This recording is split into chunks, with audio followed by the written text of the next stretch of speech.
प्रिय छात्रों, कल हमने आपको पृष्ठ रसायन पाठ के अंतर्गत कोलाइडी विलयन बनाने की विधियां बताई थी। कोलाइडी विलयन दो प्रकार के थे, द्रव स्नेही कोलाइडी विलयन और द्रव विरोधी कोलाइडी विलयन। तो दोनों विलयनों को कैसे करके बनाएंगे उनकी विधियां आपको बताएंगे। आज हम उसके आगे के कुछ टॉपिक कवर करेंगे, जिसमें सबसे पहले कोलाइडी विलयनों के गुण बताएंगे। कोलाइडी विलयनों के गुण निम्नलिखित हैं। नंबर 1 है विषमांग प्रकृति। कोलाइडी विलयन में एक प्रक्षेप्य अवस्था तथा दूसरा प्रक्षेपण माध्यम होता है। तो पीछे आपने पढ़ा था कि कोलाइडी विलयन दो चीजों से मिलकर बना है, प्रक्षेप्य अवस्था प्लस प्रक्षेपण माध्यम। इसमें प्रक्षेप्य अवस्था के कणों का आकार 10 की पावर -5 से 10 की पावर -7 सेंटीमीटर के मध्य होता है और प्रक्षेपण माध्यम के कणों का आकार 10 की पावर -7 से 10 की पावर -8 सेंटीमीटर होता है। तो कणों का आकार, ये कण बड़े होते हैं प्रक्षेप्य अवस्था के, और प्रक्षेपण माध्यम के कण छोटे होते हैं, इसलिए ये विलयन विषमांगी होते हैं। दूसरा है रंग, कलर्स। कोलाइडी विलयन का रंग उसके कणों के आकार पर निर्भर करता है। कणों का आकार बदलने के साथ साथ कोलाइडी विलयन का रंग भी बदल जाता है। अगर कणों के आकार में परिवर्तन आएगा तो कोलाइडी विलयन के रंग में भी परिवर्तन आएगा। जैसे एग्जाम्पल देखिए आप, सिल्वर के कोलाइडी विलयन के कणों के आकार में वृद्धि होने पर उसका रंग निम्न प्रकार बदलता है। जैसे हमने एग्जाम्पल लिया है, कणों का व्यास है ये, और ये सिल्वर सॉल का रंग है। यदि सिल्वर सॉल के कणों का व्यास आकार 6 × 10 की पावर -5 होगा तो नारंगी पीला होगा। अगर व्यास बढ़ के 9 × 10 की पावर -5 हो जाएगा तो उसका रंग विलयन का नारंगी लाल हो जाएगा। यदि कणों का आकार और बढ़ गया, 13 × 10 की पावर -5 हो गया तो हल्का बैगनी हो गया। कणों का आकार और बढ़ गया, 15 × 10 की पावर -5 हो गया तो गहरा बैगनी हो गया। तो जैसे जैसे कणों के आकार में वृद्धि होती है वैसे वैसे देखिए इनका कलर जो है वो गहरा होता चला जाता है। तीसरा है निस्यंदकता। तो कोलाइडी कण साधारण फिल्टर पत्र में होकर निकल जाते हैं, परंतु चर्म पत्र झिल्ली से नहीं निकल पाते हैं। चौथा गुण है पृष्ठ तनाव तथा श्यानता।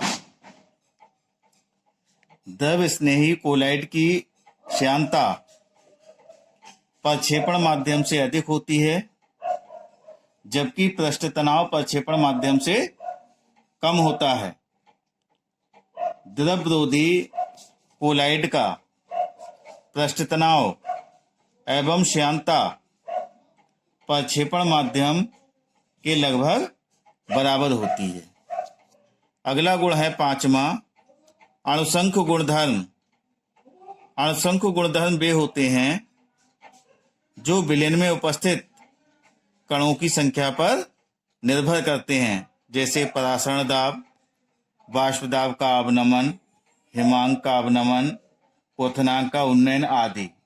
ये अणुसंख्य गुणधर्म हैं, ये अणुओं की संख्या पर निर्भर करते हैं। तो कोलाइडी विलयन में कणों की संख्या अत्यंत कम होती है, क्योंकि कोलाइडी विलयन दो प्रकार के होते हैं, धनावेशित और ऋणावेशित। अगर धनावेशित हैं तो उसमें सभी कण धनावेशित होंगे तो वो एक दूसरे को प्रतिकर्षित करेंगे, ऋणावेशित होंगे सभी कण तो वो भी एक दूसरे को प्रतिकर्षित करेंगे, इसलिए कणों की संख्या कम होती है, जिसके कारण कोलाइडी विलयन के अणुसंख्य गुणधर्म जैसे परासरण दाब, बाष्प दाब का अवनमन, हिमांक अवनमन, क्वथनांक का उन्नयन बहुत कम होते हैं। अगला पॉइंट है छठा, गतिज गुणधर्म। कोलाइडी विलयन के अध्ययन से ज्ञात होता है कि कोलाइडी कण लगातार अनियमित रूप से टेढ़े मेढ़े ढंग से सभी संभव दिशाओं में गति करते रहते हैं। कोलाइडी कणों की इस प्रकार की गति को ब्राउनी गति कहते हैं। जैसे ये विलयन है, अब इसमें जो कोलाइडी कण हैं तो ये इस प्रकार से गति करते हैं, कोई इसकी निश्चित दिशा नहीं, इधर गया ये, इधर गया इधर गया, इस प्रकार से ये अनियमित दिशाओं में गति करते रहते हैं इसके अंदर जो कण होते हैं। अब प्रश्न उठता है ये कण गति कैसे करते हैं अनियमित दिशाओं में? तो ब्राउनी गति कोलाइडी कणों के प्रक्षेपण माध्यम के अणुओं की अनियमित टक्कर से उत्पन्न होते हैं। तो कोलाइडी विलयन में जो प्रक्षेपण माध्यम के कण हैं, ये प्रक्षेपण माध्यम के ये जो कण हैं, यह देखिए ये प्रक्षेपण माध्यम के कण हैं, प्रक्षेपण माध्यम के कण हैं। तो ये कोलाइडी कणों को क्या करते हैं? कोलाइडी कणों को ये टक्कर मारते हैं, यहाँ से इस प्रकार से ये टक्कर मारते हैं, तो ये टक्कर के कारण अनियमित रूप से गति करने लगते हैं। तो कोलाइडी कणों का आकार जितना छोटा होता है, ब्राउनी गति उतनी ही तेजी से होती है। अब ये प्रक्षेपण माध्यम का जो कण है वो छोटा होगा, कोलाइडी कण उससे थोड़े से बड़े होते हैं। अब बड़े में भी जो छोटा होगा उसके लिए टक्कर मारेगा तो ये जो है ज्यादा अनियमित गति करेगा। अब ये कण है ये और ये बड़ा कण है थोड़ा सा, तो इसमें ये टक्कर मारेगा तो इसकी गति कम हो जाएगी। तो इसलिए अगर कोलाइडी कणों का आकार जितना छोटा होगा, ब्राउनी गति उतनी ही अधिक होगी, और कण का आकार जितना बड़ा होगा, ब्राउनी गति उतनी ही कम होगी, क्योंकि ब्राउनी गति जो है प्रक्षेपण माध्यम के कणों के कोलाइडी कणों में टक्कर के कारण उत्पन्न होती है। ब्राउनी गति समय के साथ अपरिवर्तित रहती है तथा ताप में वृद्धि के साथ बढ़ जाती है, क्योंकि ताप बढ़ता है तो इनमें ऊर्जा बढ़ जाती है, ऊर्जा बढ़ने से इनमें टक्करों की संख्या बढ़ जाती है और ब्राउनी गति भी बढ़ जाती है। अगला है टिंडल प्रभाव, टिंडल इफेक्ट। क्या है टिंडल इफेक्ट? इसके लिए टिंडल नामक वैज्ञानिक ने बताया था, इसलिए इसे टिंडल प्रभाव कहते हैं। उन्हीं के नाम के आधार पर टिंडल प्रभाव क्या है? जब किसी तीव्र प्रकाश पुंज को किसी कोलाइडी विलयन पर डाला जाता है तो प्रकाश पुंज का मार्ग प्रकीर्णन के कारण प्रदीप्त हो जाता है, चमकने लगता है तथा अंधेरे में एक चमकते शंकु की तरह दिखाई देता है, जिसे टिंडल शंकु कहते हैं तथा इस घटना को टिंडल प्रभाव कहते हैं। अब देखिए इसको चित्र द्वारा समझिए। ये कोलाइडी विलयन हमने ले लिया, इस पात्र में कोलाइडी विलयन है ये, इसमें अंधेरा है इस समय। इस अति सूक्ष्म दर्शी से हम इसे देखेंगे तो ये प्रकाश पुंज है, ये उत्तल लेंस लगाया है जिससे ये इकट्ठी होकर किरणें इकट्ठी हो जाती हैं और इसकी तीव्रता बढ़ जाती है प्रकाश की। तो ये तीव्र प्रकाश पुंज जब हम कोलाइडी विलयन में ये डालते हैं तो ये देखिए शंकु जैसी आकृति ये बन रही है। तो इसका जो मार्ग है प्रकाश का, ये मार्ग ये प्रदीप्त हो जाता है, ये भाग जो है इतना भाग ये चमकने लगता है। तो ये शंकु के आकार की होती है, शंकु की आकृति ऐसी होती है, आपने मैथमेटिक्स में पढ़ी होगी। तो ये शंकु के आकार के होते हैं, इसलिए इसका नाम दिया गया टिंडल शंकु। तो टिंडल वैज्ञानिक का नाम है इसलिए टिंडल हो गया। शंकु के आकार के ये जो है भाग प्रदीप्त हो रहे हैं, इसलिए इसे टिंडल शंकु कहते हैं। अब ये टिंडल शंकु जो बनते हैं, ये प्रभाव जो है टिंडल प्रभाव केवल जो है कोलाइडी विलयन में ही प्रदर्शित होता है, वास्तविक विलयन में नहीं होता। इसका कारण क्या है, नीचे देखिए। वास्तविक विलयन टिंडल प्रभाव प्रदर्शित नहीं करते हैं। इसका क्या कारण है? इसका कारण ये है कि वास्तविक विलयन में विलेय के कण सूक्ष्म आकार के होने के कारण प्रकाश का प्रकीर्णन नहीं कर पाते। तो वास्तविक विलयन के कणों का आकार जो होता है वो विलायक के कणों के आकार के बराबर 10 की पावर -7 से 10 की घात -8 सेंटीमीटर होता है। और कोलाइडी कणों का आकार आपने पढ़ा था 10 की पावर -5 से 10 की घात -7 होता है। तो वास्तविक विलयन के कणों का आकार छोटा होता है, इसलिए प्रकाश को प्रकीर्णन नहीं कर पाते प्रकाश के कणों का। इसलिए जो है वास्तविक विलयन टिंडल प्रभाव प्रदर्शित नहीं करता है। अभी टिंडल प्रभाव आपने भी देखा होगा। कहाँ देखा? देखिए, जब किसी रोशनदान से, कमरे में ऊपरी हिस्से में रोशनदान बने होते हैं, से प्रकाश पुंज अंधेरे कमरे में प्रवेश करता है। अगर कमरे में अंधेरा हो और रोशनदान से सूर्य का प्रकाश आ रहा हो, तो कमरे में उपस्थित धूल के कण प्रकाश के प्रकीर्णन के फलस्वरूप वायु में तैरते हुए दिखाई देते हैं। तो कमरे में धूल के कण जो होते हैं वो हर कमरे में हैं, लेकिन हम वो देख नहीं पाते हैं, क्योंकि वो प्रकाश का प्रकीर्णन, प्रकाश उसमें जब तीव्र प्रकाश पड़ेगा, टिंडल प्रभाव कहता है कि तीव्र प्रकाश जब जो है हम डालते हैं तो वो प्रकाश के कणों का प्रकीर्णन करते हैं। तो जब तीव्र प्रकाश उन धूल के कणों पर पड़ता है तो वो प्रकाश का प्रकीर्णन करते हैं और वो कण जो है वायु में तैरते हुए दिखाई देते हैं। दूसरा एग्जाम्पल है, वायुमंडल में धूल आदि के कोलाइडी कण नीले रंग के प्रकाश का प्रकीर्णन करते हैं और शेष रंगों का प्रकाश अवशोषित कर लेते हैं, इसलिए आकाश नीला दिखाई देता है। तो आकाश जो नीला हम देखते हैं उसका कारण भी यही जो है आपका प्रकाश का कोलाइडी कणों द्वारा नीले रंग के प्रकाश का प्रकीर्णन करना है। अब टिंडल प्रभाव को प्रभावित करने वाले कारक कौन कौन से कारक ऐसे हैं जो टिंडल प्रभाव जिनसे कम होगा ज्यादा होगा, ये देखिए। तो पहला है प्रक्षिप्त प्रावस्था के कणों का आकार।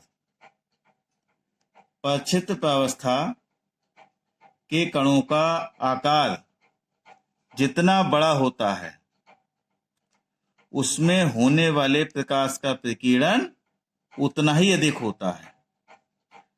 तो जो प्रक्षिप्त प्रावस्था के कणों का आकार बार बार हम बता रहे हैं 10 की पावर -5 से 10 की पावर -7 सेंटीमीटर के बीच होता है। अब 10 की पावर -5 वाले कणों का आकार बड़ा होगा, 10 की पावर -7 है उनका उनसे और काफी छोटा होगा। तो कणों का आकार जितना बड़ा होता है उसमें होने वाले प्रकाश का प्रकीर्णन उतना ही अधिक होता है। द्रव विरोधी सॉल प्रकाश का प्रकीर्णन अधिक करते हैं। क्यों? क्योंकि द्रव विरोधी कोलाइड में टिंडल प्रभाव अधिक व प्रबल होता है। तो द्रव विरोधी कोलाइड में प्रकीर्णन अधिक होता है, इसका मतलब द्रव विरोधी कोलाइडी सॉल जो है, विलयन जो है, उसके कणों का आकार द्रव स्नेही कोलाइडी सॉल से बड़ा होता है, इसलिए उसके कण ज्यादा प्रकीर्णन करते हैं प्रकाश को, इसलिए टिंडल प्रभाव उसमें अधिक होता है। दूसरा कारण है प्रक्षिप्त प्रावस्था तथा प्रक्षेपण माध्यम के अपवर्तनांक का अंतर। तो प्रक्षिप्त प्रावस्था तथा प्रक्षेपण माध्यम के अपवर्तनांक का अंतर जितना अधिक होता है प्रकाश का प्रकीर्णन उतना ही अधिक होता है और टिंडल प्रभाव उतना ही अधिक होता है। द्रव विरोधी कोलाइडी विलयन में प्रक्षिप्त प्रावस्था तथा प्रक्षेपण माध्यम के अपवर्तनांक का अंतर अधिक होता है, इसलिए इनमें टिंडल प्रभाव द्रव स्नेही कोलाइड की अवस्था अपेक्षा अधिक होता है। पेपर पे अगला टॉपिक है वैद्युत कण संचलन। वैद्युत कण संचलन क्या है? वैद्युत क्षेत्र में कोलाइडी कणों का विपरीत आवेश वाले इलेक्ट्रोडों की ओर अभिगमन वैद्युत कण संचलन कहलाता है। अगर कोलाइडी कणों को हम वैद्युत क्षेत्र में प्रवाहित करते हैं तो कोलाइडी कण विपरीत आवेश वाले इलेक्ट्रॉनों की ओर चले जाते हैं। अवगमन का मतलब जाते हैं, तो इस घटना को हम वैद्युत कण संचलन कहते हैं। धन आवेशित कोलाइडी कणों का कैथोड की ओर गमन, ये धनावेशित कोलाइडी कण हैं तो ये किधर जाएंगे? कैथोड। कैथोड का मतलब कैथोड पे कैसा आवेश होता है? माइनस, यानी प्लस वाले माइनस वाले की ओर गमन धन कण संचलन। तथा ऋणावेशित कणों का एनोड, एनोड पे प्लस चार्ज होता है, एनोड की ओर गमन ऋण का संचलन कहलाता है। जैसे एग्जाम्पल से समझिए, आर्सेनिक सल्फाइड के कोलाइडी कण ऋण आवेशित होने के कारण एनोड की ओर गमन करने लगते हैं। इस प्रकार के अभिगमन को ऋण कण संचलन कहते हैं। अब ये आर्सेनिक सल्फाइड के कोलाइडी कैसे ऋण आवेशित, तो ये कौन से इलेक्ट्रोड की ओर जाएंगे? जिस पर धनावेश होगा, अर्थात एनोड की ओर गमन करेंगे, तो ये घटना ऋण कण संचलन कहलाएगी। इसी प्रकार फेरिक हाइड्रोक्साइड के कोलाइडी कण धनावेशित होने के कारण कैथोड की ओर गमन करने लगते हैं।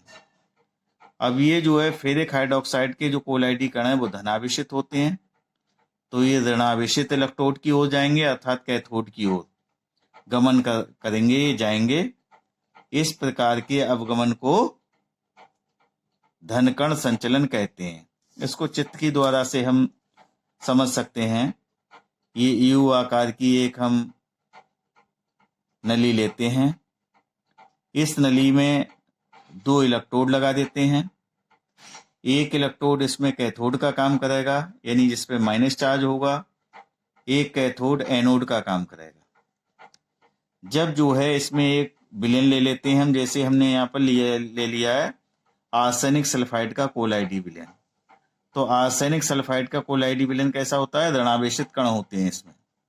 तो ये ऋणावेशित कण जो है इसके, ये धन इलेक्ट्रोड की ओर, धन इलेक्ट्रोड का मतलब एनोड पे प्लस चार्ज होता है, तो ये एनोड की ओर गमन करेंगे।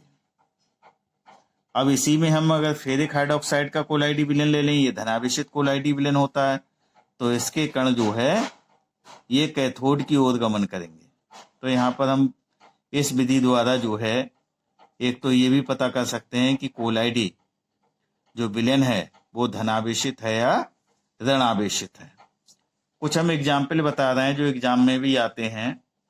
धनावेशित कोलाइडी सॉल हैं कुछ, फेरिक हाइड्रोक्साइड, एल्युमिनियम हाइड्रोक्साइड आदि धातु हाइड्रोक्साइड। तो धातु हाइड्रोक्साइड हैं वो क्या है? धनावेशित कोलाइडी सॉल है। तथा क्षारकीय रंजक पदार्थ, रंजक मीन्स रंग, हीमोग्लोबिन जो ब्लड में पाया जाता है, ये धनावेशित कोलाइडी सॉल है।